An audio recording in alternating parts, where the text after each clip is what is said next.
lined up, hyped up, it's on, and ready to go. Race safety, Atlantic Guardsman. It's known as the world's toughest row, 3,000 miles from La Gomera to Antigua. There's more teams than ever before, 43 crews, 127 rowers from 17 countries, and a huge proportion of them are military. We've got Team Fight or Die from the United States, US veterans, these two handsome devils here rowing the Atlantic in a pair. Irish Air Force, former US Navy SEALs, another one of the favourites. And then obviously we'll just skip past the Army because we don't like the Army. No, I'm joking. Anybody? How are we doing? Oh, tentative hug, very nice. Tentative. How are we doing? That was all artificial. Ooh, no. A bit close there. Yeah. Oh, I'm not in time.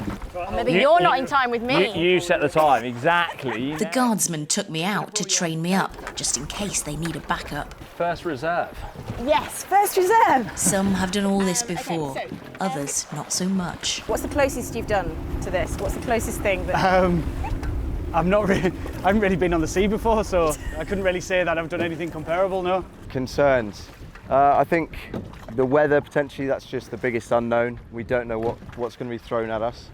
It's a La Nina year, so that means there's a higher likelihood of hurricanes. Isn't really what you're looking for when rowing across the Atlantic. It's surely an epic challenge, but everyone has their own reason for wanting to do this grand adventure. We've come from a dark place of very poor mental health. We're actually rowing across the ocean with our therapist who actually saved our lives. It's an epic challenge with regards to the race, but we've all faced this epic challenge of very poor mental health. So going from suicidal thoughts, my self-addiction and various other bits and pieces, this is to prove that you can do something absolutely incredible with your mind and body coming out of it. It'd be brutal, it'd be hard, there'd be some incredible highs and some very incredible lows, but it'd be life-changing. Final preparations in the few days before the race are all around testing their water makers. God, it tastes just like water. Their sat phones, their solar panels, food, Reindeer stew for Christmas Day.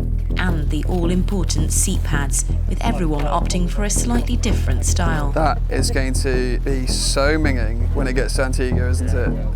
One of the biggest issues we have on the Atlantic is looking after our bottoms. As you say, sitting on and rowing for 12 hours a day. So what we've done is we've got custom-made seat pads, which is made up of layers of padding to allow us to adjust and cut holes in order to take pressure off certain areas of your behind if required. They are comfortable, however, after 35 days of rowing, even the most comfortable seat pad isn't that great. US veteran team Fight or Die, who all served together in Iraq, have a Gucci bit of kit for checking whether barnacles have attached themselves to the bottom of the boat, which apparently slows them down significantly. So we're going to row in 2 hour shifts, 2 hours on, 2 hours off in pairs. But your 2 hours off, you have to eat, you have to sleep, you have to fix whatever's broken, you got to brush your teeth, you got to go to the bathroom, which is a 5-gallon pail on the boat. But it's just those everyday details that you normally have a big house, right? And we have 6 square feet here, to take care of all that stuff. So that'll be fun. Yeah. Anything you're worried about? I guess I don't know. I'm kind of looking to get scared here, so I'm worried about letting these guys down. That's pretty much it. Scared about how I'm gonna feel after 30 days, and you still have 30 days left, right? Like the halfway point, you still have as many miles as you went to go.